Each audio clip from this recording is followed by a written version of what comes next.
I would imagine that the majority of people that watch my channel are silver stackers just like myself. In fact, in the comments, I have seen people say they've been stacking for decades, and some people say that they've only been stacking for 6 months or less and they just got started and found my channel. So what I thought I'd do in today's video is share with you some tips that I learned over my decades of silver stacking that you can use to make better decisions going forward, especially if you are a new stacker, here today on Silver Seeker. My channel is sponsored by SD Bullion, where this week on their Docs Deals page, you can get a full tube of cowboy rounds from the Scottsdale Mint for just $2.49 over spot per coin. I'll put a link in the description below, and thank you to SD Bullion for sponsoring today's video. So look, I've been silver stacking for literally decades. I got into it with my father, who was very much a silver stacker. He's also who got me in the numismatics. And my dad spent a lot of time teaching me the ins and the outs of silver stacking, how to not make mistakes, so on and so forth. Even with his awesome tutelage and everything that I learned from him, I still made plenty of mistakes stacking silver. I still got FOMO. I still bought fake silver rounds. And we're going to talk about that in today's video. But I want to start by saying you should understand your purpose as to why you buy and stack silver. I think that's probably the most important I can tell anybody. And keep in mind, what I'm going to tell you isn't financial advice. It's just from my perspective and what I've learned over the years. But I've seen many comments on this channel. I've been doing this channel for years now. And I've seen many comments on this channel from people that stack for a number of different reasons. A lot of people stack because they believe in silver as real sound money and they don't have a whole lot of faith in fiat currency. There, however, are other people that stack silver because they believe silver is so undervalued that it is going to skyrocket in value overnight and they're going to be rich because they stack silver. I call that the silver squeeze effect or the Wall Street silver effect.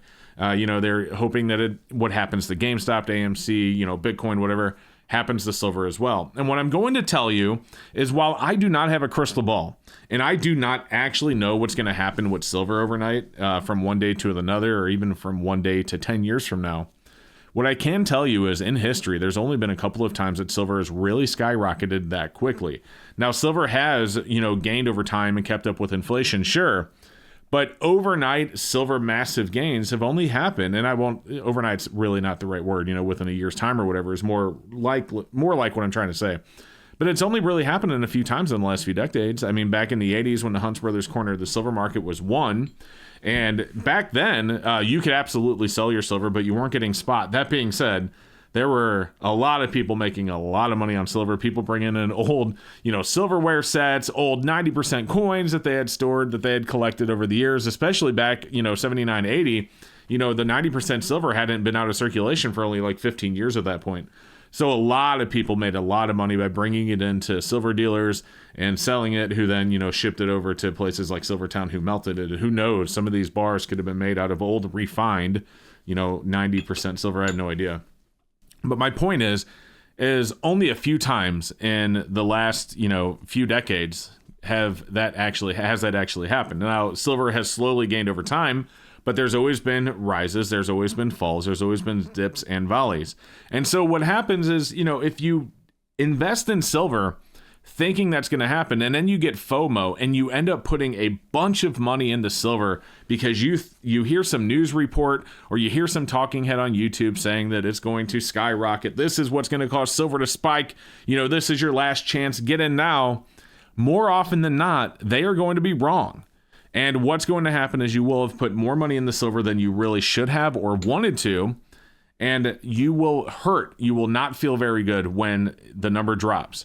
Now, of course, I don't know, maybe one of these days, one of them could be right and something really does happen. And overnight it goes from, $23.50 where it is today to like $80 an ounce. Who knows? And I'd be really happy if that happened, so long if it was through normal trading and not through our dollar collapsing, because I don't want our dollar to collapse. Obviously, that would create so much chaos that silver is not even really going to be super important at first. It will be important eventually, but we're talking months down the road, when the smoke clears after all that happens, even a year maybe, who knows, before silver is really going to be important in that scenario. So I would be really happy if silver skyrocketed overnight and they were right, but I don't expect them to be right, and I would not want it to skyrocket overnight because our dollar collapsed, because I just don't want to deal with that world. That's not a world I want to be part of. So my point is to make sure you understand what your purpose in the silver stacking is. My purpose, this is my purpose, is to continue to stack real sound money that I can hopefully just pass on to my children. And if something does happen, it's there if I need it. But more likely than not, and this is really what I'm hoping, more likely than not, it just goes to my kids and they deal with it after I'm gone, and that would be fine with me. But it's there if I need it, and it's real sound money to me. So that's why I stack silver. And you need to decide yourself why you're stacking. If you're going to stack because you really do think it's going to go to $1,000 an ounce overnight, fine. That's on you, but at least be comfortable in knowing that you are making those decisions when you're stacking silver. Make sure that you are 100% certain that you are comfortable with making your silver stacking decisions for the purposes that you want to stack it for. Now, the next thing I'll bring up is when it comes to buying silver, you want to make sure that you're not overpaying for a lot of really high premium stuff. Now, I say a lot for a reason. And the reason I say that is, for example, I actually have some collectible bars down here, like these Johnson Matthey Kilos, these Engelhard 10 ouncers, but I don't stack them like I would stack, say, 1 ounce silver rounds like this. So what I like to do, and I'll actually give you another example, and of course you do whatever you want. I'm not telling you what you should have to do. This isn't like set in stone, but this is just, from me to you. But what I like to do is like things like this. I really like to collect. So you see I have this vintage Spider-Man, a newer one, Hulk, Captain America. We have some Bird of Paradise. We have the Nine-Tailed Fox here, so on and so forth. I like to collect things like this, but when I collect things like this, I'm buying them as a collector piece. In other words, I'm buying 1 or 2 or 3 or maybe 5 or 10 if it's something I really like, and I'm putting it in my collection. But the majority of what I'm adding to my stack is just the cheaper 1 ounce silver rounds. So the reason I think that's important is because if let's just say silver really does go to $50 or $60 or $70 an ounce, the premiums on these will still be there. You might still have to pay $10 an ounce over spot for a Swan. You might still have to pay $15 an ounce over spot, $20 an ounce over spot for something like this. But if silver were to hit $70 an ounce, that premium isn't going to make up for just having more silver. So yes, I love to collect because I love how silver looks. I love the designs. I love how the mirror finishes look when they're pressed really well. I just love all the different stuff that you can do with silver. And I like to look at my silver, so I like to have collectible stuff like that. But the majority of your silver should be in low premium stuff. So 1 ounce rounds, if you can get silver eagles at a lower premium, that's fine. I've been kind of against silver eagles for the last couple of years. But recently, the premiums are starting. They're not there yet, but they're starting to come down to a point where I can recommend stacking them once again, because that premium on Eagles isn't so high that it won't be recovered later on down the line. Again, if they get back down to where they were pre-COVID, pre-silver squeeze. But the majority of the money that you want to put into silver wants to be your lower premium stuff. So the reason I say that, this is something I do is I've made the mistake in the past where I'm like, you know what, I'm going to buy, I didn't of this specific coin, but let's just use for an example. I'm going to buy 200 of these silver pandas because they're beautiful, right? And in reality, for that same money, I could have bought 250 1 ounce silver rounds. I would have just had 50 more ounces of silver. I could have just bought a couple of pandas and then the rest in generic silver. And at the end of the day, I would have still had the beautiful pandas to look at, and I would have still had more silver. The next tip I'll give you, and I think this is probably one of the most important ones, and I talk about this on my channel all the time, is to beware of fakes. I unfortunately have bought unknowingly, not knowingly, but unknowingly, a number of fakes in my day. Now, that hasn't happened in any recent time because I have learned what to look for in that time. But not specifically this one, but I have in the past bought a fake proof silver eagle. I have bought fake proof, or not fake proof, but fake Morgan silver dollars. They do exist and they will get you, especially if you don't know what to look for.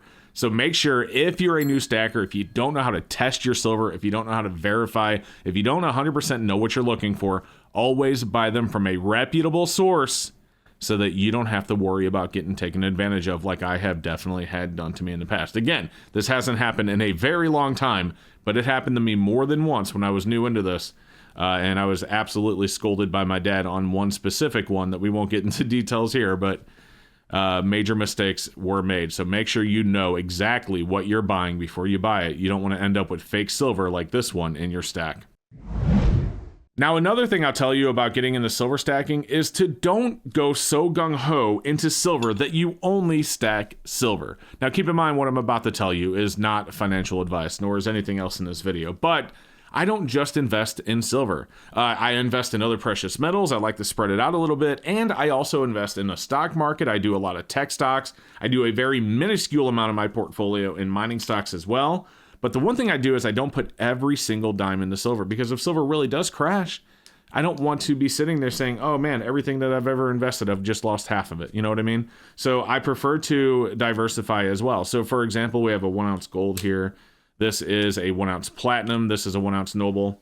I even have a little bit of palladium, although not near as much. I have this coin and one other as far as palladium is concerned, and that's it.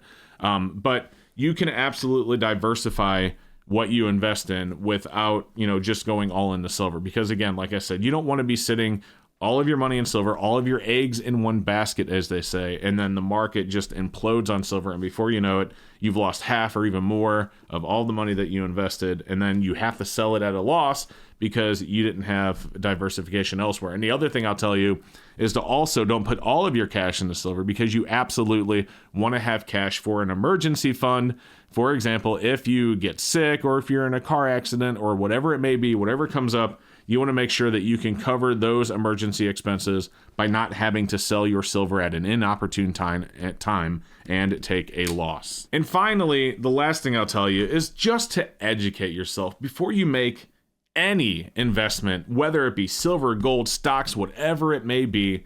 Do your own research. Don't just listen to some random talking head on YouTube or some random talking head on, whatever financial, newscast you watch. Do your own research and feel comfortable about what you are investing your money in, because at the end of the day, we all make our own decisions, and you certainly don't want to be in a position where you have to blame somebody else for making a financial decision for you, when in reality, you should have just been spending the time to make that decision on your own with your own information and your own research. It's very important that you know what you're investing in, know why you're investing in it, and know what could go wrong. So that is basically what I had for you today. Just a little kind of one-on-one with, talking about silver, some things that you should do if you're definitely getting into silver and making those decisions with silver stacking. If you guys like this video and learned a little bit, do me a favor. Don't forget to like and subscribe. It really helps me continue to grow the channel. And other than that, I appreciate you guys watching. Check out this video above here if you haven't seen it yet. I'm sure it's a great one, and we will see you in the very next video.